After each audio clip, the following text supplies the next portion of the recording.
Durante 23 años, cociné, limpié y me quedé fuera de cada foto familiar. Cuando mi abuela murió, mi madre trató de dejarme en el pasillo durante la lectura del testamento, hasta que el abogado dijo, no, ella se queda. Entonces leyó una carta que hizo que la cara de mi padre se pusiera blanca. Casi me quedo en el pasillo. 23 años de condicionamiento casi me cuestan todo. Y lo más aterrador es lo cerca que estuvo. Cómo de hecho di un paso atrás. Cómo de hecho sentí que mi cuerpo comenzaba su retirada practicada. Cómo de hecho comencé a prepararme mentalmente la versión de mí misma que espera en silencio fuera de las habitaciones donde sucedían cosas importantes. La mano de mi madre estaba en la puerta. Su sonrisa era la suave, la practicada, la que usa en público cuando necesita manejar algo sin que nadie se dé cuenta de que lo está manejando. Solo espera aquí, Evelyn. Esto es asunto de familia. Asunto de familia. Había escuchado esas dos palabras a medianoche, fregando sartenes que no eran mías. Las había escuchado el verano que no fui a mi fiesta de graduación, porque alguien tenía que estar en casa cuando Ryan regresara de la suya. Las había escuchado el año en que mi fondo universitario se convirtió en el pago del camión de Ryan. Explícaselo con la amable sensatez de las personas que nunca se han preguntado si su sensatez era razonable. Asunto de familia, en nuestra casa, tenía un significado específico que nadie decía directamente. Significaba, tú sirves pero no heredas. Mi pie ya se movía hacia el pasillo. 23 años de obediencia entrenada no es un hábito. Es un reflejo tan automático e inexplorado como un parpadeo. Mi cuerpo ya lo había aceptado antes de que mi mente lo entendiera. Entonces el abogado levantó la vista. Era un hombre pequeño, el señor Bellamy, de cara estrecha, gafas sin montura. La particular quietud de alguien que hará aprendido que la calma es más poderosa que el volumen. Levantó la vista de la carpeta que tenía delante y me miró específicamente, con la precisión como si hubiera estado esperando este mismo momento y se hubiera preparado para ello. No, dijo, ella se queda. Mi madre rió, su risa social, ligera y musical, la diseñada para que una habitación estuviera de acuerdo con ella, haciendo que los desacuerdos parecieran algo pequeño y sin gracia. Lo siento, su madre fue muy específica. No parpadeó. Evelyn permanece en esta habitación. Mi padre descruzó las piernas. Ryan puso su teléfono boca abajo sobre la mesa, lo que me hizo saber que realmente estaba prestando atención. La cara de mi madre hizo lo que hace cuando la actuación se le escapa. La irritación parpadeaba bajo la superficie como una luz detrás de una cortina, luego el pánico, luego la calidez practicada volviendo a su lugar. Me senté directamente frente al señor Bellamy. Nadie me hizo espacio. No se lo pedí. Abrió la carpeta. Sacó un sobre sellado. La letra de mi abuela estaba en el frente, esa cursiva familiar y cuidadosa, la tinta azul ligeramente comprimida, como se ponía su escritura cuando era deliberada. Para la sala, leyó en voz alta. Todo. Rompió el sello. Y mi abuela, muerta hacía 6 días, volvió a la habitación. Necesito contarte lo que era antes de contarte en lo que me convertí, porque la distancia entre esas dos cosas es toda la historia. Me llamo Evelyn Hart. Tengo 31 años y hasta 6 días antes de esa lectura del testamento, era la persona más eficientemente invisible de mi propia familia. Crecí en una casa de 4 dormitorios en Fairfield, Connecticut. El tipo de casa con buenos cimientos y mejores apariencias. Césped cuidado, corona de temporada en la puerta principal, el tipo de blanco adecuado para el vecindario. Mi padre, Thomas Hart, pasó 30 años como gerente de sucursal en el Northeast Community Bank. Mi madre, Linda, dirigía la casa con la eficiencia organizada de alguien que ha decidido que la administración es más importante que el amor y se ha convencido de que son la misma cosa. Mi hermano, Ryan, tiene 34 años. Él es la razón por la que la casa tenía 4 dormitorios en lugar de 3. No lo digo literalmente. Quiero decir que la casa existía en la lógica interna de la familia para contener y apoyar a Ryan. El resto de nosotros éramos infraestructura. Ryan era, y es, el niño de oro en la forma específica y cristalizada de los chicos, a los que se les dice temprano y a menudo que son excepcionales, y, por lo tanto, nunca desarrollan la musculatura emocional que proviene de ser desafiados. Era guapo de una manera cómoda y no amenazante. Era encantador de la manera en que un Golden Retriever es encantador. Todo entusiasmo fácil y sin esfuerzo real. Obtuvo calificaciones mediocres que mi padre describió como sólidas y jugó 2 años de fútbol JV que mi madre fotografió extensamente. Cuando reprobó su examen de conducir 2 veces, mi padre lo llamó formación del carácter. Cuando reprobé un solo examen en matemáticas de 8º grado, hubo una reunión familiar sobre mis hábitos de estudio. Cociné la cena 3 noches a la semana a partir de los 11 años porque mamá dijo que me enseñaría responsabilidad. Ryan aprendió responsabilidad al recibir una motocicleta de cross a los 13 años. Limpiaba la habitación de Ryan porque estaba pasando por una fase. La fase duró hasta que se mudó a los 22. Doblavaba la ropa de Ryan porque era más fácil. Le metía los calcetines, sus calcetines, en el microondas durante exactamente 15 segundos antes de llevárselos porque 14 segundos los dejaban fríos y 16 los calentaban demasiado. Y esto lo sabía porque me habían corregido suficientes veces como para haber aprendido la física precisa de la temperatura de los calcetines. quiero ser clara, no estoy describiendo un abuso dramático. No hubo gritos, ni violencia, ni enfrentamientos dramáticos que señalar. Lo que estoy describiendo es algo más silencioso y, en algunos aspectos, más difícil de nombrar. El mensaje lento, constante y estructural de que era útil pero no importante, que era una función, no una persona, que la foto familiar era para la familia, y yo podía quedarme justo fuera del encuadre porque alguien tenía que sostener la cámara. Me perdí el baile de graduación. Me perdí 2 cenas de cumpleaños donde nadie puso mi lugar en la mesa hasta que lo señalé. Vi cómo mi fondo universitario, $14,000, que mi abuela había designado específicamente para mi educación, específicamente con mi nombre adjunto, se convertían en el pago inicial del camión de Ryan. Se me explicó como una necesidad familiar, con la implicación de que hacer preguntas al respecto dificultaría las cosas para todos. Mi abuela, Eleanor Hart, la madre de papá, la única persona en esa familia que alguna vez me miró como si yo fuera el centro y no la periferia, lo vio todo. Entonces no sabía qué hacía con lo que veía. Ahora lo sé. La abuela Eleanor murió un martes de marzo a la edad de 82 años, en su propia casa, en su propia cama, que era exactamente como lo había planeado. Tenía una orden de no reanimar archivada con su médico. El doctor Marcus Webb, del Fairfield County General, tenía sus asuntos en orden con su abogado, y al parecer, aprendería. Había estado construyendo algo en segundo plano durante la última década, de lo que ninguno de nosotros, excepto una persona, tenía idea de su existencia. Dejó instrucciones sobre la lectura del testamento, instrucciones específicas comunicadas al señor Bellamy, George Bellamy, un fiscal de distrito, con 28 años de práctica, cuya oficina estaba en un edificio de ladrillo rojo en Post Road, con un estacionamiento que nunca tenía suficientes plazas. Todos los miembros de la familia debían estar presentes, incluida Evelyn, especialmente Evelyn. Mi madre se enteró de esto cuando llamó a la oficina del señor Bellamy 3 días antes de la lectura, presumiblemente para organizar la logística de la manera en que organizaba todo, es decir, para organizarlas en una configuración que sirviera a su resultado preferido. Descubrí que había hecho esa llamada porque el señor Bellamy me llamó directamente después. Dijo con el tono mesurado y cuidadoso de un hombre que elige las palabras con precisión: «Quiero asegurarme de que planea asistir a la lectura el viernes». «Sí», dije, por supuesto. Una pausa. «Bien», dijo. «Por favor, venga independientemente de lo que pueda escuchar de aquí a entonces sobre la programación o la asistencia». Su abuela fue muy específica acerca de su presencia. Recuerdo estar de pie en mi cocina después de que colgó, sosteniendo mi teléfono, sintiendo la inquietud específica de la información que aún no tiene mucho sentido, pero que tiene peso. Mi abuela le había dicho a su abogado que se asegurara de que yo fuera. ¿Por qué necesitaría hacer eso? Lo pensé durante 2 días. Le di vueltas desde diferentes ángulos y no pude resolverlo. Me dije a mí misma que probablemente no era nada. Probablemente solo minuciosidad. La abuela era minuciosa con todo. Probablemente me había dejado algo sentimental, una joya, el cuenco de cerámica azul que siempre había amado, y quería asegurarse de que yo estuviera allí para recibirlo. Casi me convenzo. Luego llegué a la oficina de Bellamy a las 10 a.m. del viernes y encontré a mi madre esperando en el estacionamiento. «Oh, Evelyn». Su voz tenía esa calidez específica que siempre me había puesto los pelos de punta. «No necesitabas conducir hasta aquí. Podemos encargarnos de esto por ti. La herencia no es complicada». «El señor Bellamy me llamó específicamente», dije. «Los abogados son tan formales». Lo desestimó.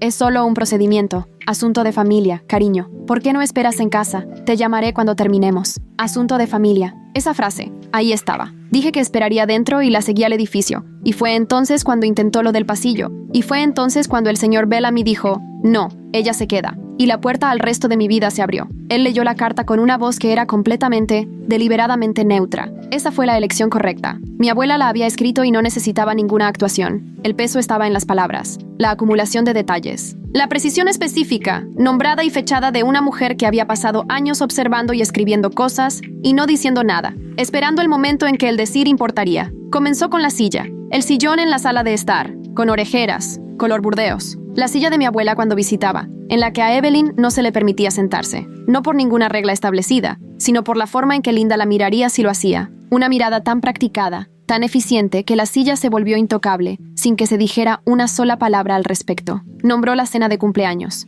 el 4 de marzo, el cumpleaños número 14 de Evelyn. Si no siempre tienes tiempo para ver las historias completas, recuerda que en la membresía del canal ya tienes disponibles las versiones resumidas de cada historia. El enlace está en la descripción y en el comentario fijado. 6 asientos en la mesa. El de Evelyn no estaba entre ellos. La familia comió. Nadie se dio cuenta hasta que Evelyn fue a la cocina a sacar un plato y no volvió. Eleanor había ido a buscarla y la encontró comiendo de pie en el mostrador. Nombró el fondo universitario. $14,000. designados por la propia Eleanor en una tarjeta de cumpleaños, el año en que Evelyn cumplió 16, por escrito, con su nombre. Para la educación de Evelyn, gastado en el pago inicial del camión de Ryan 3 años después, con una conversación entregada a Evelyn sobre las prioridades familiares y cómo Ryan lo necesitaba más y cómo las niñas maduran más rápido. Y así, ella estaría bien. Nombró acción de gracias, no una acción de gracias, 4 de ellos, que abarcan una década. Evelyn en la estufa durante 6 horas, Linda en la mesa, Thomas trincha el pavo, Ryan en el sofá. Linda cantaba en algún momento cada año,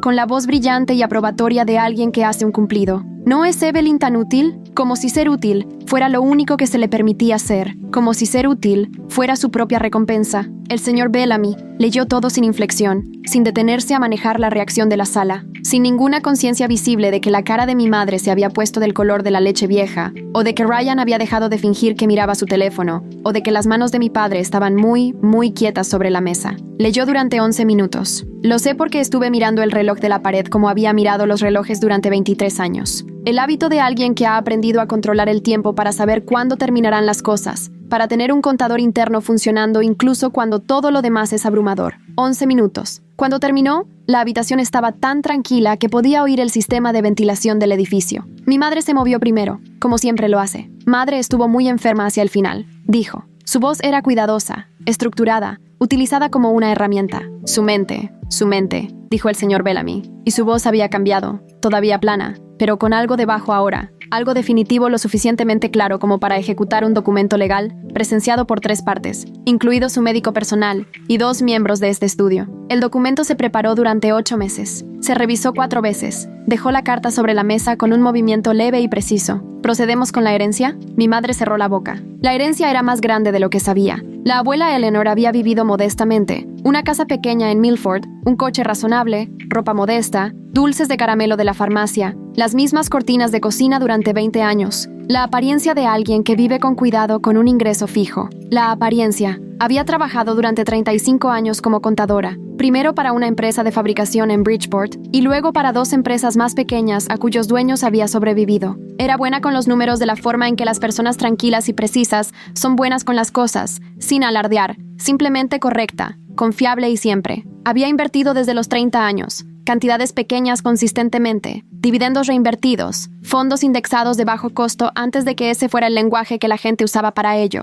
Ella aprendería de los documentos de la herencia, lo que los planificadores financieros llaman una compuesta lenta y constante. La herencia, cuando el señor Bellamy la detalló, era de $847,000. La casa en Milford, $310,000 pagados. Cuentas de inversión, $412,000. Ahorros en cuenta corriente, $87,000. Los $38,000 restantes se dividieron en cuentas designadas más pequeñas. La expresión de mi madre, mientras él leía los números, era la expresión de alguien que hace cálculos y no está contento con los resultados. La distribución, continuó el señor Bellamy, pasando a una nueva página, es la siguiente. Leyó las asignaciones. Ryan, $40,000. En reconocimiento a la relación familiar, la deliberada pequeñez era su propio mensaje. Thomas y Linda, los objetos personales de la casa, según el inventario, que no eran, como pronto descubrirían, los objetos que esperaban. Y luego, la casa, las cuentas de inversión y la mayor parte de los ahorros. A Evelyn Marie Hart, única beneficiaria principal, sujeto a una condición. Por favor, recuperen el libro de contabilidad. Nadie se movió. Hay un libro de contabilidad negro, continuó el señor Bellamy, leyendo de sus notas, con la misma calma inalterada que había mantenido durante todo el tiempo. Almacenado debajo de la papelera de harina en la despensa de la casa familiar, su abuela solicita que se traiga a esta mesa antes de que se finalice la herencia. Ryan miró a papá miró a mamá miró sus manos, y yo observé algo que nunca había visto en 31 años de observar a mi padre. Thomas Hart, gerente de banco con voz plateada, el hombre que había entrado en cada habitación de mi infancia con la autoridad incuestionable de alguien a quien nunca se le ha pedido que rinda cuentas. Tragó, fuerte, como se traga cuando algo sube por la garganta que no esperabas. No hay libro de contabilidad, dijo. Las palabras salieron mal. Demasiado rápido, demasiado cuidadosas, demasiado finas, como papel que se ha doblado demasiadas veces por el mismo pliegue. El señor Bellamy se quitó las gafas, las dejó sobre la mesa, miró a mi padre con la particular quietud de un hombre que ya ha terminado de decidir algo. Señor Hart, dijo en voz baja. Su madre llevaba registros muy completos. La cara de mi padre se había puesto blanca, no pálida. Blanca, el blanco específico y sin sangre de un hombre que acaba de recordar algo que creyó haber enterrado con éxito. Mi madre lo estaba mirando a él, no al señor Bellamy, no a mí, sino a Thomas, con una expresión que nunca antes le había visto y que no podía nombrar de inmediato porque era demasiado cruda para el vocabulario controlado del rostro de Linda Hart. Parecía que me había dicho que no había nada que encontrar. Ryan, dijo suavemente, no sabía nada del fondo universitario. Lo sé, dije. Me miró. La abuela lo anotó, dijo el señor Bellamy, no sin amabilidad. Encontró la página. Ella escribe, Ryan no sabe del fondo de Evelyn. Él no es responsable de la decisión. Se beneficia de un sistema que sus padres mantienen. Pero las decisiones eran suyas. Ryan se llevó las manos a la cabeza. Mi padre no se había movido. Mi madre dijo, este es un asunto privado de familia. Lo que sea que haya registrado mamá fue su interpretación de los acontecimientos e interpretaciones. Señora Hart, la voz del señor Bellamy no había cambiado de volumen ni de inflexión, pero algo en ella la detuvo.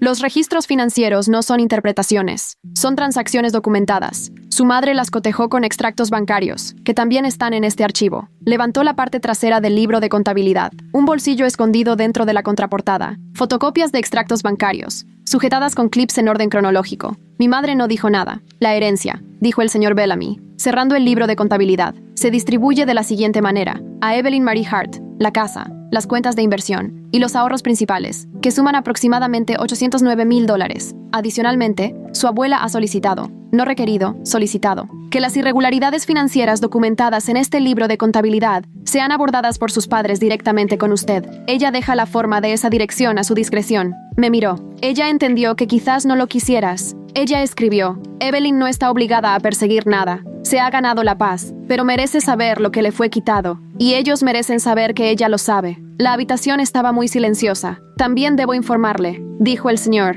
Bellamy, quitándose de nuevo las gafas y dejándoselas sobre la mesa, que ya he remitido una copia de la documentación financiera de este libro de contabilidad a una colega mía, Patricia Owens, una contadora forense, que ha revisado las fotocopias de los extractos bancarios. Ha confirmado que las discrepancias son consistentes con una malversación. También he compartido, por indicación específica de su abuela, esta documentación con la detective Karen Mills de la Unidad de Delitos Financieros del Condado de Fairfield. Las palabras cayeron en la habitación como piedras en agua estancada. Detective. Delitos financieros. La mano de mi padre dejó de temblar. Se quedaron completamente quietos. Eso es, continuó el señor Bellamy, una medida de precaución, tomada a petición de su abuela para asegurar que la documentación se conservara adecuadamente, independientemente de lo que ocurriera en esta reunión. Si las fuerzas del orden proceden más allá, depende de factores fuera de mi control. Pero el registro existe. Mi padre me miró. Me miró por primera vez en 31 años. Thomas Hart, el director de banco de voz plateada, el Thomas Hart que revestía de autoridad,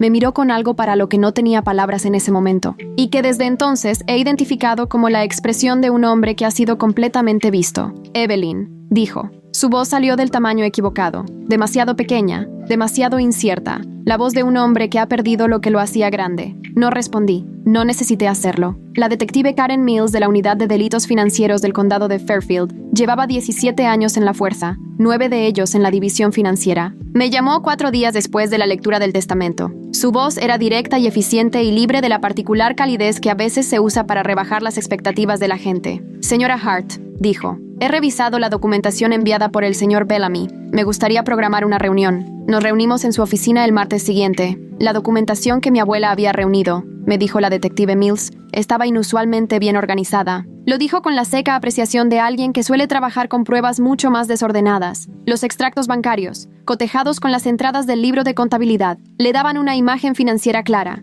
El fondo universitario es el elemento más claro. Dijo que fue designado para usted por escrito por la donante, su abuela, y redirigido sin su consentimiento a otro beneficiario. Eso es documentable. Los salarios de verano son más complicados porque técnicamente usted autorizó los depósitos en ese momento, aunque bajo presión. El dinero de cumpleaños requiere corroboración. ¿Qué sucede después?, pregunté. Me miró por encima del escritorio con la expresión de alguien que estaba a punto de dar una respuesta real, en lugar de una controlada. Eso depende en parte de lo que usted quiera, dijo. La posición de su padre en el banco complica las cosas. No porque lo proteja, sino porque las investigaciones de delitos financieros que involucran a personas en instituciones financieras tienden a avanzar con cautela. Le puedo decir que voy a seguir adelante de todos modos, pero si pregunta si enfrentará cargos, esa es decisión del fiscal de distrito, no mía. Thomas Hart renunció al Northeast Community Bank 11 días después de la lectura del testamento. La declaración oficial del banco citó razones personales. La versión no oficial, que escuché de un vecino que conocía a alguien en recursos humanos y que ni confirmé ni negué, era que había renunciado al ser informado de que se había abierto una investigación y que su empleador había sido notificado de una posible mala conducta financiera. 30 años en ese banco, desaparecidos en 11 días. Al final no enfrentó cargos criminales. Patricia Owens, la contadora forense, concluyó que, si bien la apropiación indebida era documentable, la cantidad y la complejidad del proceso judicial hacían de la recuperación civil el camino más viable. Mi abogada había contratado a una, Margaret Cho, de Cho & Associates, quien tiene 15 años de experiencia en litigios patrimoniales y civiles, envió a mis padres una demanda formal por $27,400, documentados y detallados del libro de contabilidad. Se llegó a un acuerdo en 6 semanas, $27,400, 30 años de mantener las apariencias de una familia, y resultó que la tarifa actual por mi trabajo, mi futuro, mi fondo universitario y mis calcetines calentados en el microondas, exactamente 15 segundos, era de $27,400. Margaret Cho me dijo que este era un buen resultado. Tenía razón, técnicamente.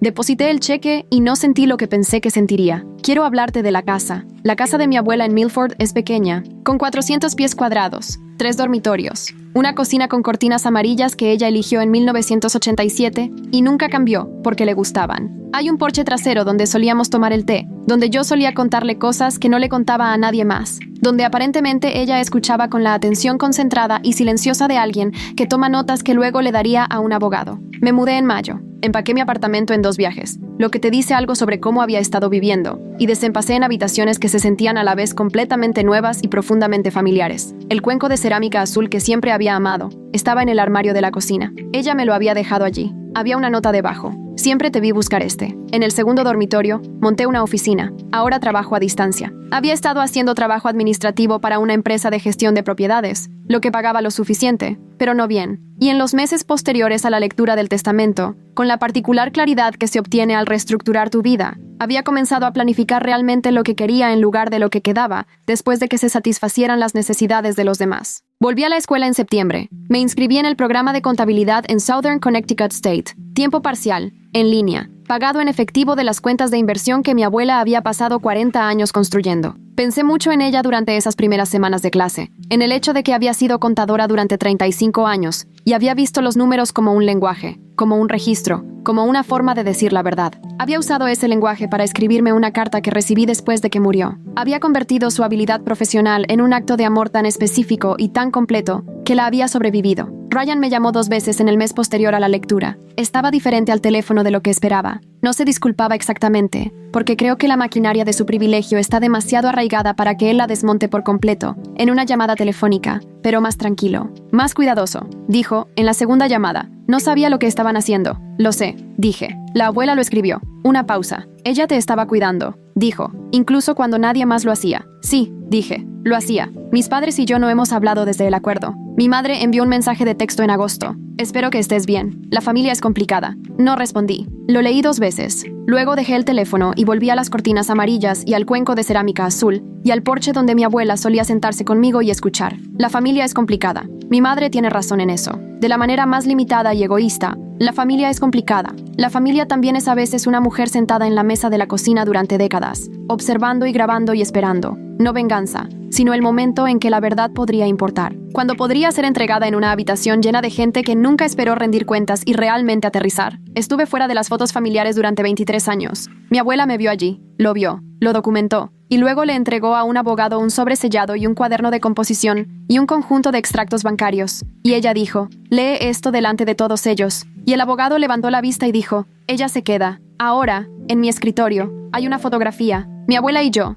en su porche trasero, en 2019. Estoy sosteniendo una taza de té. Ella me mira con la expresión que no sabía cómo nombrar cuando estaba viva y que ahora puedo nombrar sin dificultad. Me mira como si yo fuera el motivo, no la periferia, no la que ayuda, no la que sostiene la cámara, el motivo. La miro en los días difíciles cuando la vieja voz resurge, esa que dice, tú sirves, pero no heredas. Esa que tiene 17 años de práctica y conoce todos mis puntos débiles. La miro y pienso en una mujer de 82 años que se sentó en la oficina de un abogado 8 meses antes de morir y revisó sus documentos por cuarta vez para asegurarse de que fueran herméticos. No me dejó el dinero porque se compadeciera de mí. Me dejó todo porque había estado observando durante décadas y había llegado a la conclusión, con la certeza metódica de una mujer que pasó 35 años haciendo que los números dijeran la verdad, de que me lo había ganado. No ganado de la forma en que se gana algo con trabajo, aunque Dios sabe que había trabajado. Ganado de la forma en que se gana la confianza de alguien presentándose, quedándose, sentándose en un porche y tomando té, y hablando honestamente con una anciana que tomaba notas con todo su corazón,